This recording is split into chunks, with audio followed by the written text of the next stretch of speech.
Hi Aries, Sun, Moon, Ascendant, or Venus. This is Dane, and I'm going to be doing your May 1st to the 15th, 2020 reading for you. Now I ask if this reading resonates with you, don't forget to give it a thumbs up and also to subscribe to my channel. Now before I dive into this reading, with the state of the world as it is, I want to let all of you know that these readings are focusing on love, light, and positivity in order to raise us up instead of bringing us down, because Lord knows there is more than enough out there to make us feel scared, small, and insignificant. All right, so let's dive in. I'm going to be starting with your spirit guide animal cards. These are also going to be your totem animals for this time. So Aries, if you see these animals in the wild or you see an image of them, this is really your angels and your spirit guides tapping you on the shoulder saying, Aries, remember this message. So angel and spirit guide message for Aries, May 1st to the 15th, 2020. Angel and spirit guide message for Aries, May 1st to the 15th, 2020.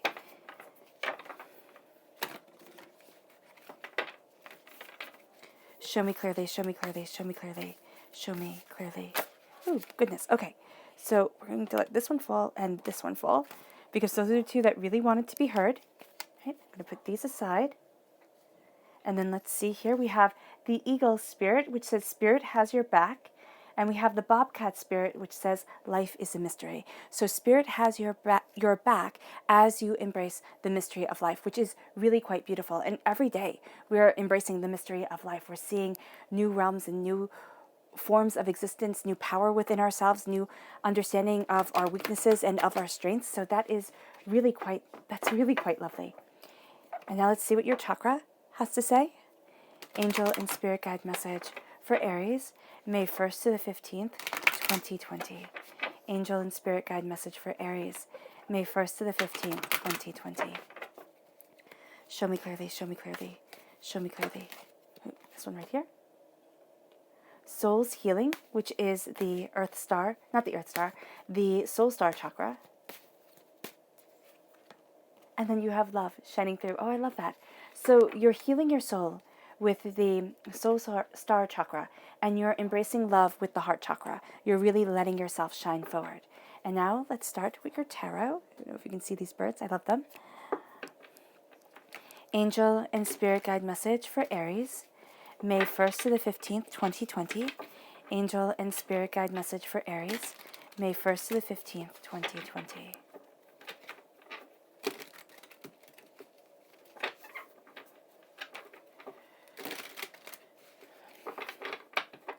Show me clearly, show me clearly, show me clearly, show me clearly.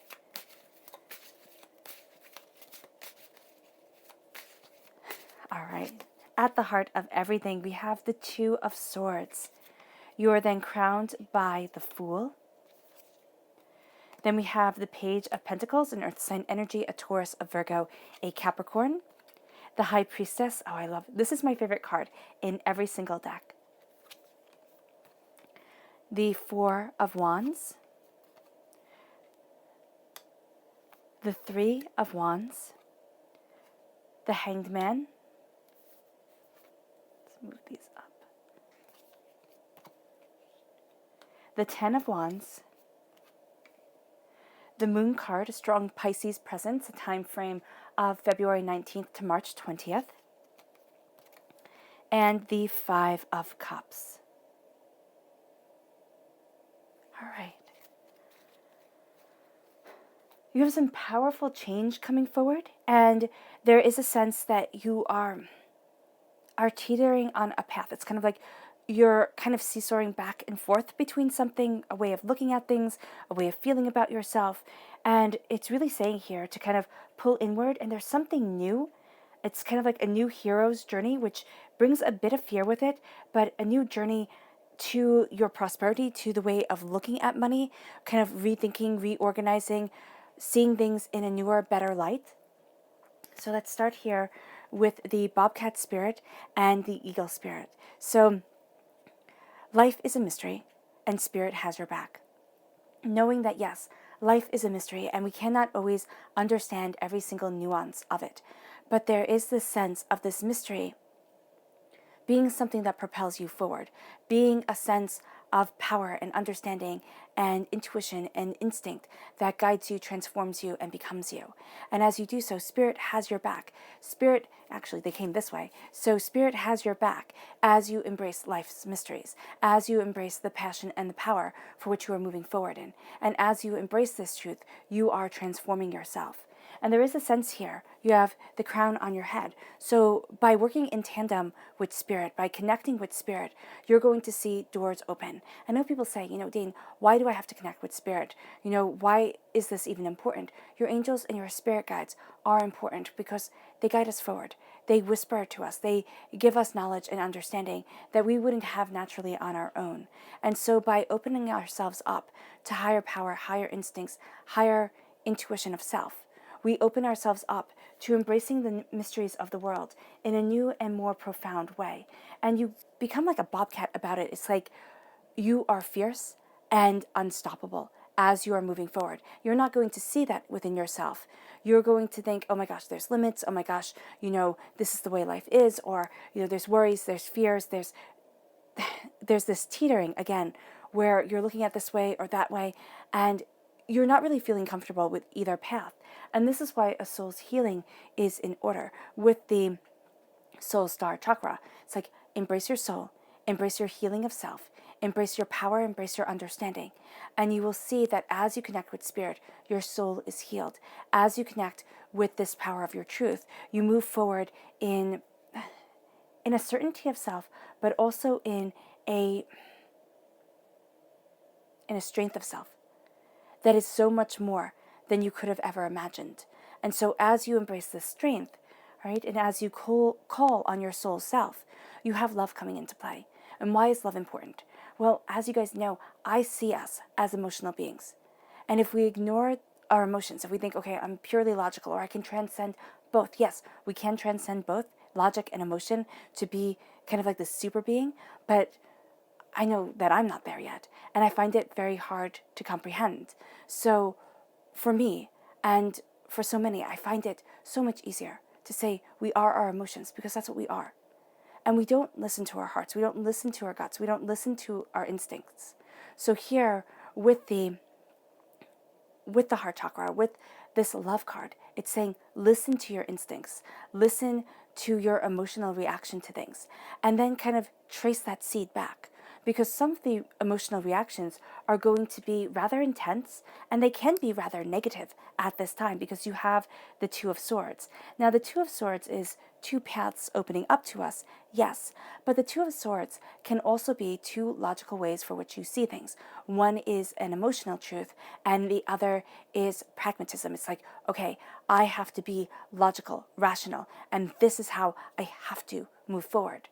And what you're seeing here is a marriage between the two coming forward. And that's when a third path opens, because you have your eyes, as you see here, she has her eyes blindfolded. It's not looking at things and saying, okay, it has to be a white page or it has to be black ink. It can be the marriage of the two of them coming together. And that creates either imagery, drawings, or that creates words that translate information or bring information to one another. So what you're going to see here is that you're having this balance of these two ways of being coming together. But as you're having this balance come together, there's going to be this kind of war of self, this kind of sense of, I can't, I'm not being practical enough, or I'm not being creative enough, or I've lost a sense of myself, or I've become a bit hard-hearted and I don't know how to move forward, or fear and anxiety have taken over and there is a sense of drowning. And here, what I see with the moon and what your angels and your spirits are saying is that you are facing these fears. And you're looking at fears and you're saying, okay, I can sit there and I could be yelling at the moon and I can be seeing things and the coursing of the emotions coming forward and the doubts and the fears and the chaos and everything being overwhelming. And I can live in that because you can, and people do choose to. Or I can move forward and I can say there's more out there for me than I realize. There's more power, there's more beauty. And so instead of barking at the shadows, instead of yelling at the shadows, it's like, I don't see that clearly right now. So I'm going to step back into the light of the moon that I do. And the light of the moon is the reflection of the sun. It's the silvery light of intuition and understanding. And as you step back, you're going to see yourself stepping into your power, moving away from fear, because fear can run rampant within us and do terrible things to the human psyche. As you step away from fear, you step into your truth. And as you step into your truth, it isn't because you're only focusing on the beautiful and the wonderful and everything like that. It's because you're seeing the shadow world. Think of this as Jung's statement of the shadow self, right? And with the shadow self, we have to see the shadows. The shadow self is the darkness. The shadow self is the lack of clear sight and is the overwhelming, nasty, malevolence that we carry within us. And at this time, for some, which I know is kind of heavy to say, but you can be warring with that malevolence. You can be sitting there and say, no, but I want to be doing this, and this is good, and this is proper, and this is right. And there's a side of you that is saying, yeah, but I want to do this, and I don't care. I just don't care. Why do I have to care about everybody else? And you need to find that balance in between. And as you find that balance in between, you embrace strength, you embrace beauty, because life isn't always roses. Roses have thorns. And the thing about rose thorns is if you get pricked enough, it's poisonous. So even the most beautiful thing has an underlying current of poison to it.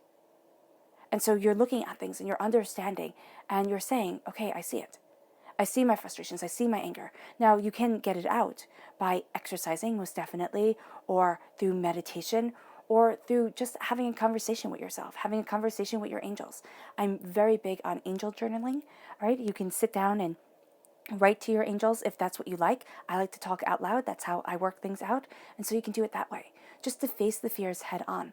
Because if you face the fears head on, they don't become the demons that follow. Kind of like Marley's chains in, in A Christmas Carol. There we go. Marley's chains in A Christmas Carol that he has to drag with him forevermore. It's like, no, because what you're doing here, and what's really quite exciting, is that you're starting a fool's journey. And why is it exciting to be starting a fool's journey? Well, isn't a hero's journey a fool's journey? Every hero, before they are a hero, is a fool. They're doing something absolutely out of the realms of comprehension.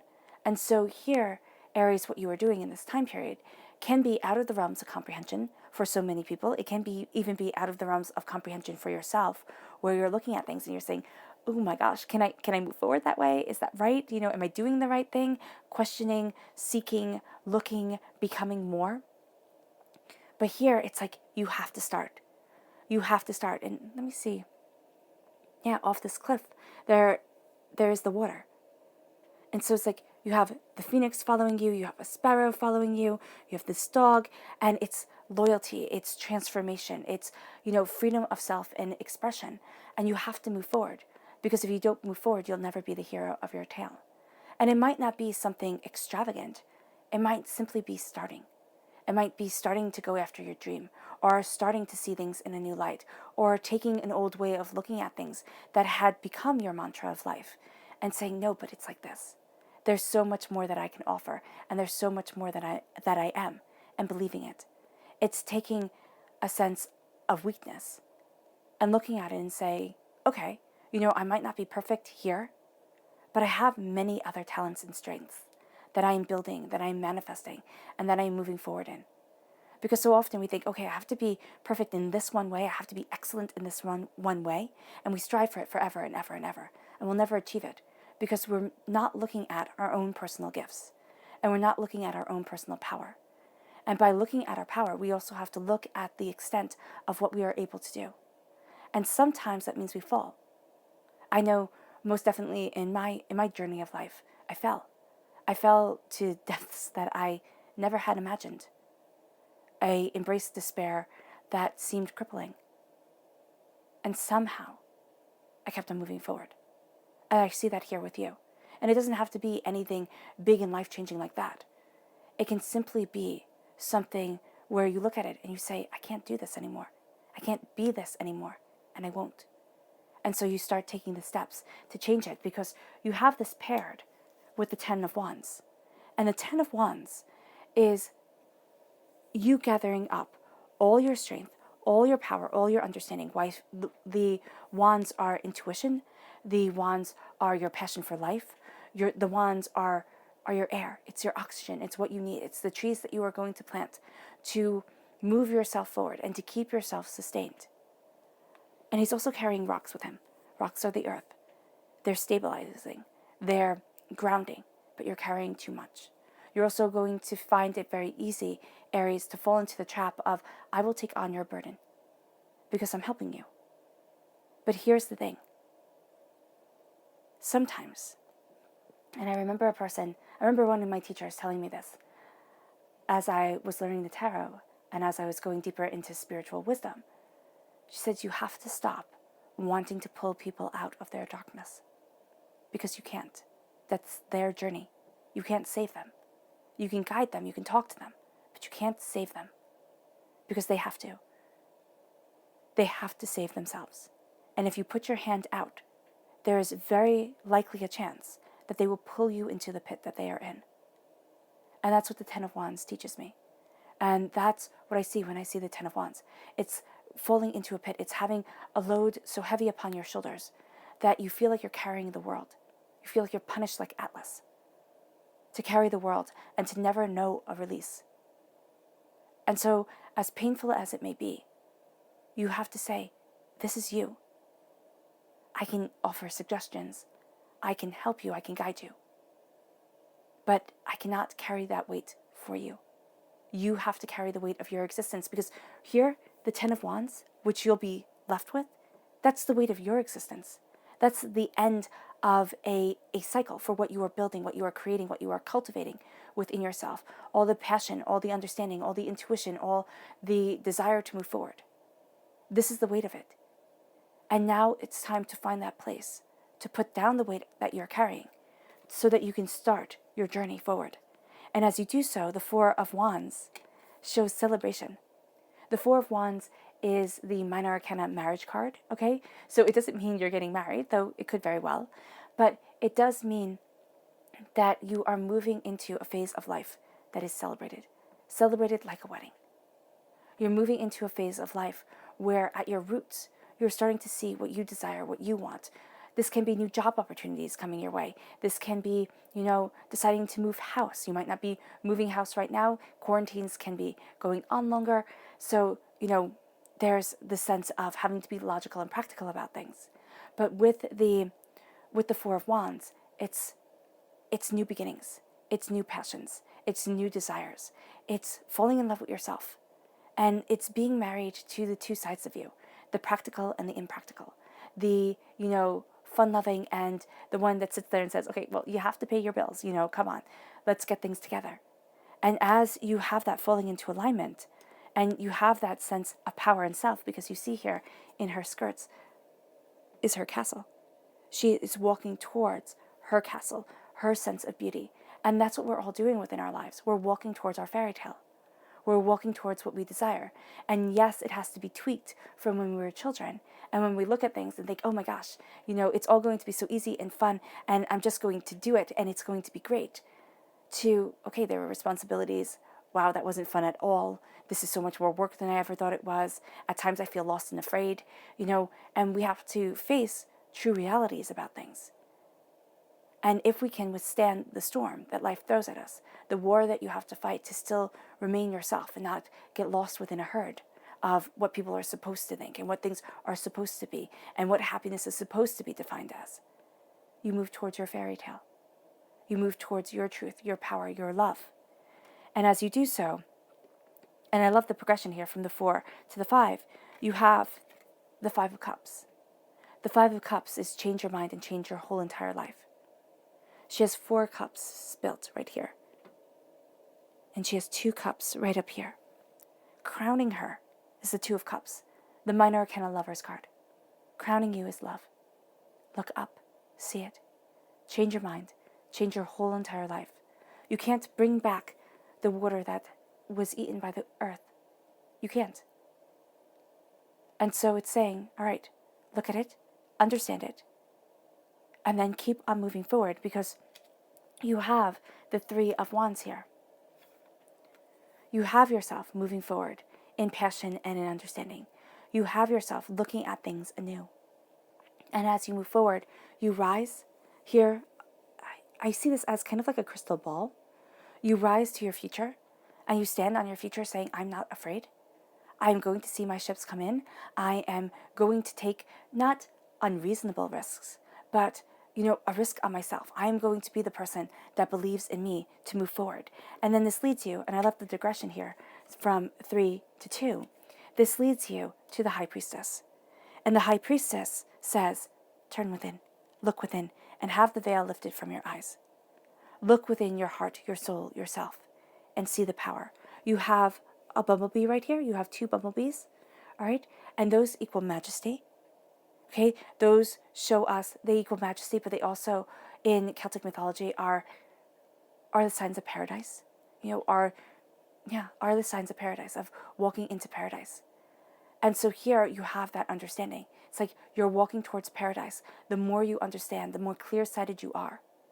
And as you move forward, you're also going to be drawn, and this is kind of a theme during this time, between the dark and the light. And I don't mean that the dark and the light, I always found that to be an inadequate way of explaining things, because the light we see as good, and the dark we see as bad.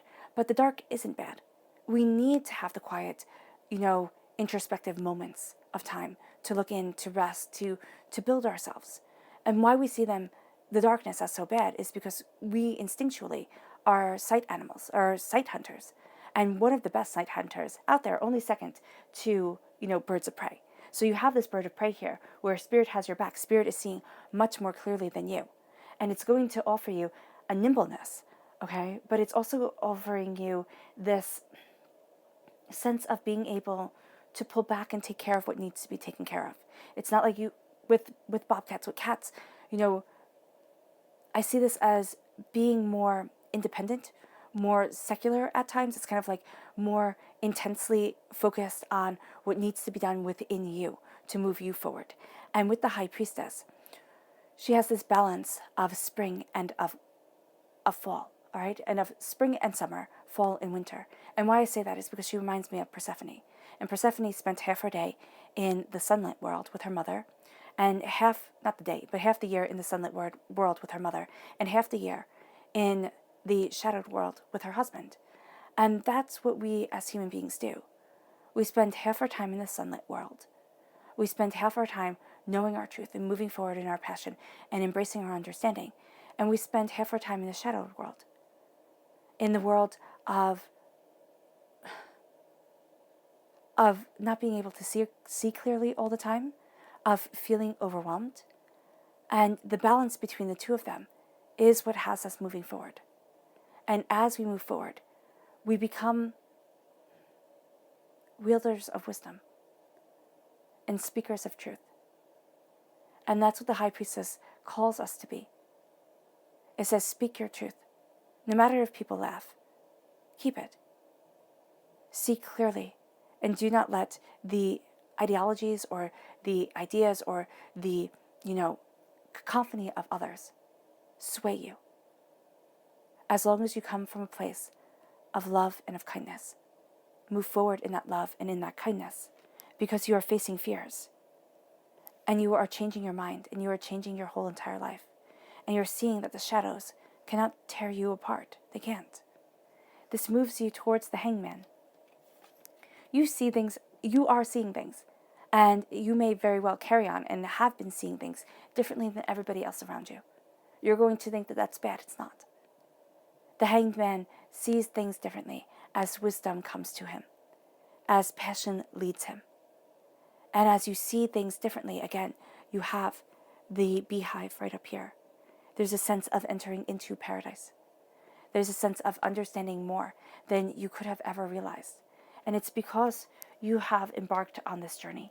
It's because you have become the hero of your tale. And sometimes the hero of your tale is simply saying, there's nobody who's going to save you. There's no white knight in shining armor that's going to slay the dragon and awaken you with a kiss and move you forward into the next stage of your reality. It is saying that everybody has, you can look at that story and say, okay, the knight has a dragon to slay. That's his battle, okay? And roses and, thorns to cut down and to come to the top of the tower. That's his battle. That's his quest in life. And just like the high priestess here, the quest for you can be to awaken, or it can be to be the knight, to slay the dragon and cut through the thorns, but awakening into your truth and not staying in slumber, in a dreamlike state, in this unreality, is also our truths. So you are knight and you are princess. And by having those two forces come together, you are powerful. And you see that within yourself. And this leads us to the Page of Pentacles. The Page of Pentacles is prosperity, is abundance, is having a childlike quality to things. This is also Pisces, Scorpio, not Pisces, no, those are water signs. It's the earth sign energies, Taurus, Virgo, Capricorn. All right? And so it can be that you see things very differently than an earth sign energy. And it can be that an earth sign energy is helping you see things in a new light. But as you move forward, you're embracing your passion and your desire. As you move forward, you're looking at things and saying, I'm not going to be held back. I am going to move forward. I am going to embrace what needs to be embraced and move forward in a way that brings me pride and security and abundance. And you're looking at how you want to move forward and where it is that you want to be and who it is that you admire and who it is that you don't. And you're not mincing words about it, because it's kind of like childlike innocence is about you. Because there is the sense here of, why should I if it is not right for me? Because children can be astoundingly blunt and to the point of things. And that's what I see you being with your prosperity. It's not mean. It's not vindictive. It's not spiteful. It's inquisitive, powerful, and clear-sighted. And that's what you're embracing. And there's also a sense of new endeavors coming, new ways of learning things, right? If there's a course offered, or if there's a book that you want to read, or, classes that you were thinking of watching, just even tuning in on, and you were thinking, wow, that might help me, do it. Do it because it will. You might not get out of it what you thought you were going to get out of it, but it is going to help you move forward. It is going to help you embrace your passion and what you desire being and where you want to stand. And as you learn, as you discover, you start to put down the weights that you carry. And you look at your fear, and you're going to find what has held you back isn't as terrifying as you thought it was. Your subconscious message for this time is the Emperor. That's you, Aries, in the major arcana. You are the Emperor. You are power, you are strength, you are determination, and you are focus. Subconsciously, the very essence of you is chanting you on, is moving you forward, is saying, oh yes, you can do this. So as much as you have the doubt and the fear, the power of yourself is guiding you towards something greater than imagined, and something more beautiful than truth. Yeah. And you know it too. There's a part of you that absolutely knows it, absolutely sees it. It's going to be subconsciously, so you might sit there and think, what the heck am I talking about? What am I saying here? How can I possibly move forward this way? Yeah. Take care of yourself. You have the repeat of the number 4. Take care of yourself. Know your worth, because that is powerful. And subconsciously, you know so much more and are so much more than you give yourself credit for. Your subconscious chakra message is clarity, third eye chakra.